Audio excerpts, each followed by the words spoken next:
Assalamualaikum warahmatullahi wabarakatuh.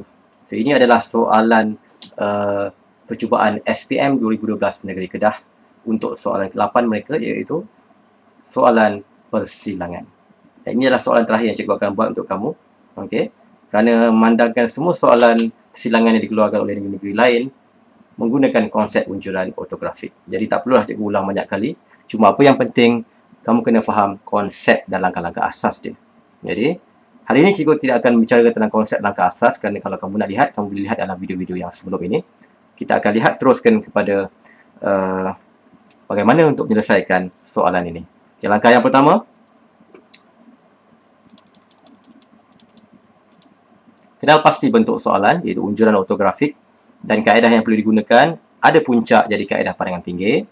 Okay. Langkah yang kedua, kenal pasti garisan persilangan yang terlibat. Okey, kalau kita lihat pada objek, garisan persilangannya ada di sini. Okey, di sekitar bentuk air ni. Okay, jadi kita highlightkan dulu. So, ini adalah garisan persilangan dia pada pandangan sisi. Kita akan mula pada pandangan sisi kerana pandangan sisi yang lengkap. Pandangan atas tak lengkap, pandangan hadapan pun tak lengkap. Okey. Kemudian, kita unjurkan titik teratas dan titik terbawah pada pandangan sisi ke garisan ke pandangan hadapan.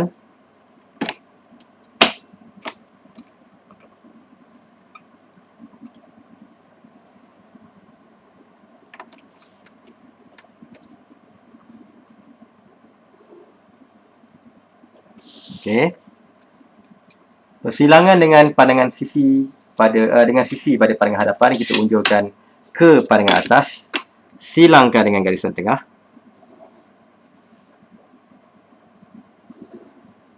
Kalau tak ada garisan tengah, kita buat garisan tengah. Okey, kalau kita labelkan ini sebagai 1, ini sebagai 2. Jadi 1 pada pandangan hadapan di sini, 2 pada pandangan hadapan di sini, 1 pada pandangan hadapan pada pandangan atas di sini, 2 pada pandangan atas di sini. Okey. Kita teruskan lagi. Langkah seterusnya melukis garisan 45 darjah. Jadi kita ambil sisi sebelah luar pada pandangan atas dan sisi sebelah luar yang satu lagi pada pandangan atas. Kemudian sisi sebelah luar pada sebelah kiri pada pandangan sisi. Dan sisi sebelah kanan pada pandangan sisi. Dan kita sambungkan, akan membentuk garisan 45 darjah.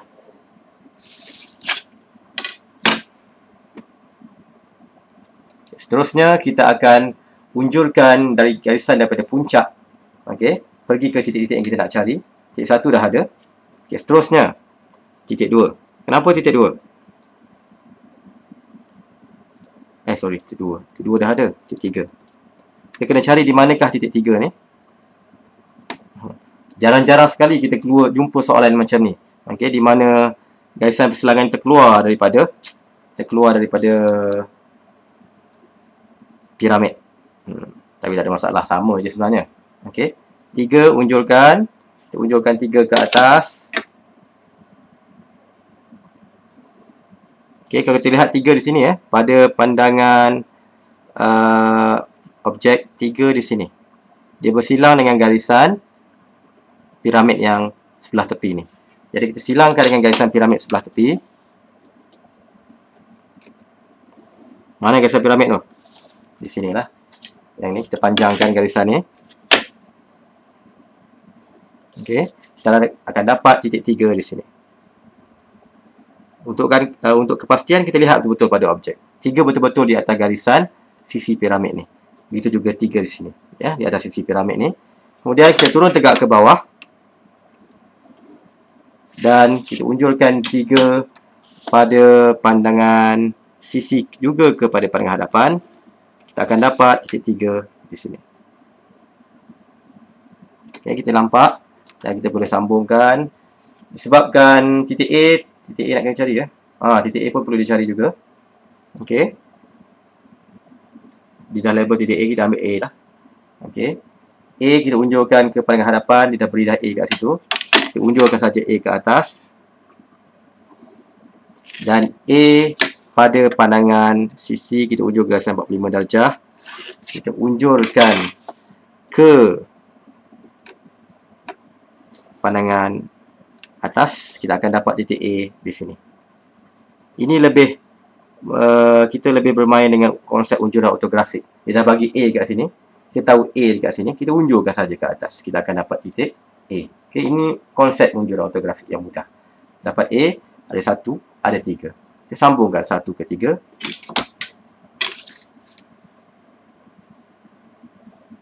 Kemudian kita lihat di sini ada titik 4 dekat sini. Pada pandangan hadapan kita tak nampak, pada pandangan sisi kita tak nampak. Pada objek kita nampak ada 4 dekat situ. Jadi bagaimana dapat titik 4? Kita panjangkan sahaja garisan ni. Kita akan dapat titik 4 di sini. Dan barulah 4 kita sambungkan ke A. Okey. 4 pun kita unjurkan saja sebab 4 dengan 3 ni pada pandangan sisi dia bertindih 3/4. Okey. Kita unjurkan 4, kita unjurkan ke atas guna konsep unjuran ortografik. 4 pada pandangan sisi kita unjur ke garisan 45 darjah, unjurkan ke pandangan atas. Kita akan dapat 4 di sini. Okey, kita sambungkan 1 ke 3, 3 ke 4 dan 4 pergi ke A. Okey.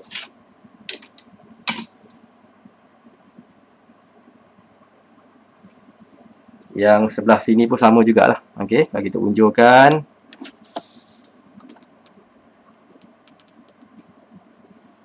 situ.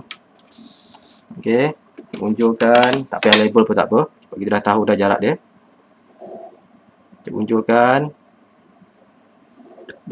yang ni.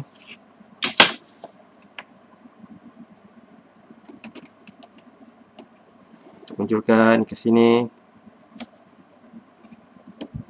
Sebab apa? Dia adalah objek simetri. So, tak ada masalah.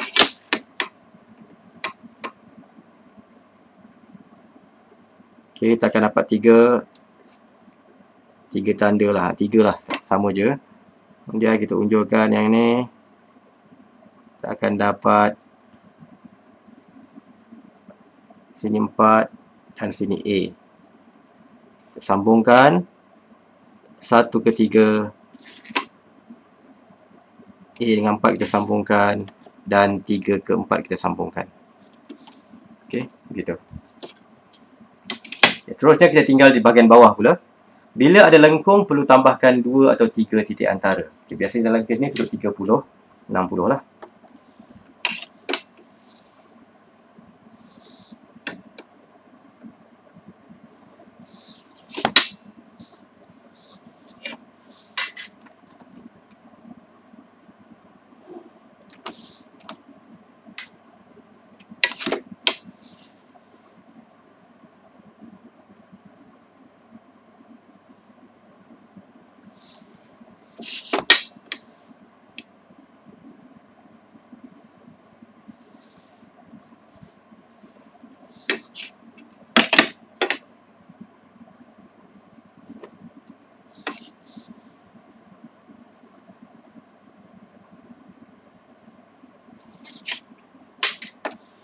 Okey.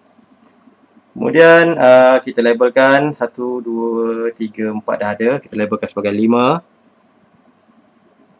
6, 2 dah ada, 7, 8. Okey. Yang ni kita labelkan sebagai A balik lah. Sama seperti sebelahan lah. Okey, kita mulakan dengan 5. Langkah yang pertama, langkah 6 tadi. Kita unjurkan daripada puncak pergi ke titik 5.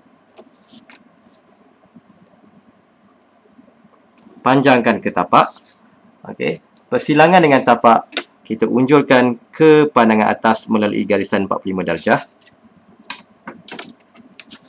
Kita silangkan dengan tapak juga. Persilangan dengan tapak pada pandangan atas kita unjurkan ke puncak.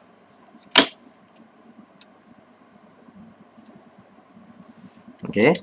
Kemudian titik 5 pada pandangan sisi kita unjurkan ke pandangan atas melalui garisan 45 darjah. Kita silangkan dengan garisan ke puncak tadi.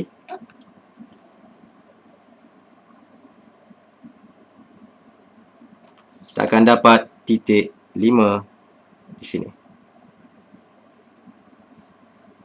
Kemudian titik 5 pada pandangan atas kita unjulkan tegak ke bawah. Titik 5 pada pandangan sisi kita unjulkan ke pandangan hadapan. Persilangan akan memberikan titik 5 pada pandangan hadapan. Okey, seterusnya 6. Kita ulang langkah yang sama. Kita unjulkan daripada titik puncak ke titik 6. Kalau kamu perhatikan tangan cikgu tidak berhenti melukis. Okey, jadi begitu juga kamu sepatutnya. Kemudian daripada persilangan dengan tapak, kita unjul ke garisan 45 darjah. Kemudian kita unjulkan ke pandangan atas. Kita silangkan dengan tapak juga. Okay, persilangan dengan tapak pada pandangan atas, kita unjulkan ke puncak. Dan kemudian titik 6 pada pandangan sisi, kita unjulkan ke pandangan atas. Silangkan dengan garisan ke puncak untuk dapatkan titik 6. Akan dapat titik 6 di sini. Okey. Kemudian titik 6 pada pandangan atas kita unjulkan ke pandangan hadapan. Dan titik 6 pada pandangan sisi kita juga unjulkan ke pandangan hadapan.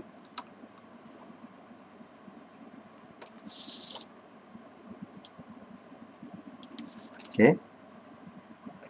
Dan kita boleh sambungkan A5, 6 dan 2 dengan satu lengkuk.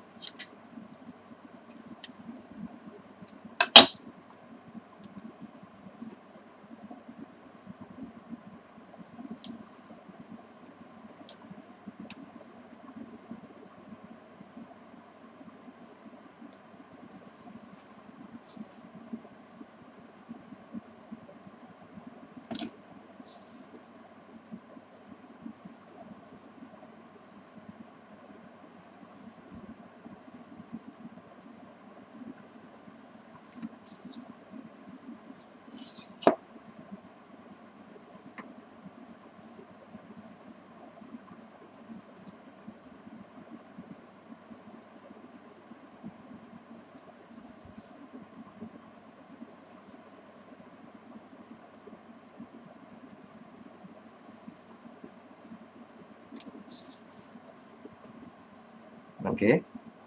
Tak berapa cantik lengkuknya. Mungkin cikgu silap, tapi kamu boleh betulkan kalau betul lah. Okey.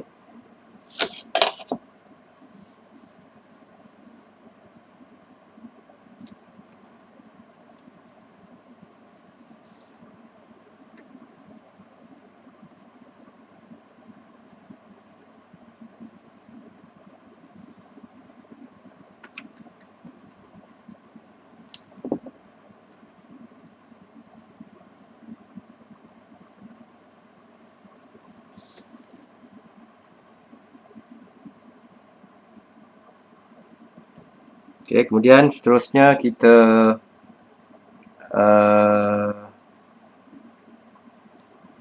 teruskan yang sebelah sana pula. Yang sebelah atas. Sambungkan 2, 6, 5.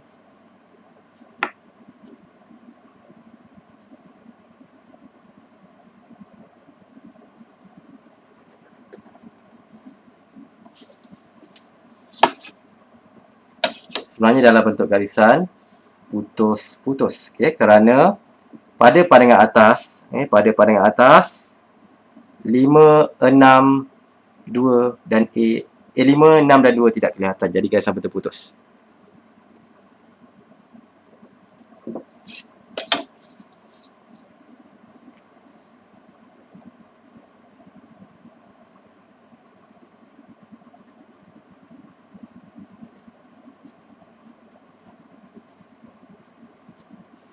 Okey. Okay, seterusnya yang sebelah sana pula. 7, 8. Kita ulang langkah yang sama. Tapi cikgu nak ajar kamu trik sikit kat sini. Okey. Masa dah habis dah. Masa dah habis ni. Okey. Tinggal sikit je lagi ni. Apa langkah yang perlu kamu buat? ambil kompas. Okey, ini bukan menipu namanya, tapi ini lebih kepada bertindak dengan bijak. Okey. Apa yang penting sekarang kamu ukur jarak tegak dia. Kamu ambil pembaris. Okey. Kita cepat ni, masa dah habis ni. Tinggal lagi 2 minit katakan. Okay, kita ukur jarak ni. Sebab dia simetri. Kamu tak boleh guna kaedah ni kalau dia tak simetri. Okey. Kamu ukur jarak ni. Dan pindahkan. Kamu ukur jarak ini. Okey, jarak ni. Okey, jarak daripada titik tengah ke titik 5. Okey, dan pindahkan.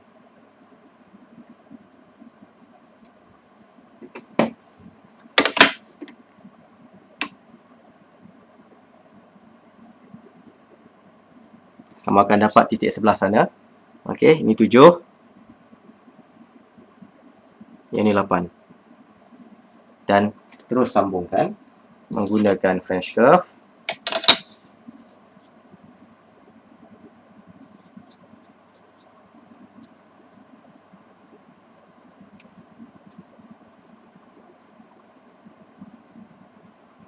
Okey, begitu. Okey, cepat Tapi nak menipu pun ada caranya. Bukan kamu nak menipu begitu-begitu saja. Okey. Buatlah garisan sikit menunjukkan konon-kononnya kamu buat garisan unjuran ni. Tak salah sebab apa, benda ni simetri. Okey, unjurkan. Masa dah habis ni kita unjurkan je. Sana dapat. Dapat. Dah. Selesai yang tu. Okey. Dan dapatlah garisan yang sepatutnya. Dan kalau kita lihat di sini, nampak macam dah lengkap, tapi belum lengkap sepenuhnya. Okey, kita perlu sambungkan. Inilah satu kesilapan pelajar. Dia terlupa nak menyambungkan garisan-garisan yang kecil-kecil tu. Pada pandangan atas, garisan kecil tu ialah ni. Maksudnya daripada sini kita kena sambungkan ke A semula. Okey. Itu juga yang sebelah sini.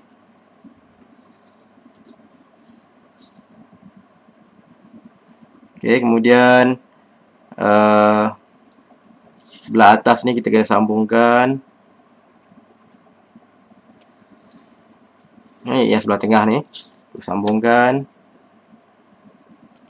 Kemudian garisan lipatan piramid ni kita kena sambungkan. Dekat mana yang nampak?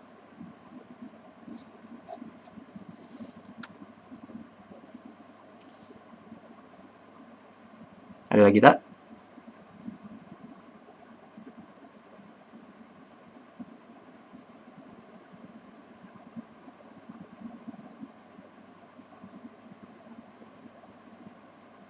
Okey, itu saja pandangan atas. Pada pandangan hadapan pun sama juga. Kita sambungkan garisan lipatan piramid ni. Setakat mana yang nampak? Okey. Kemudian yang ni kita kena gelapkan. Walaupun kecil. Okey. Okey, itu sahaja. Okey, sekian. Okey. Assalamualaikum warahmatullahi wabarakatuh.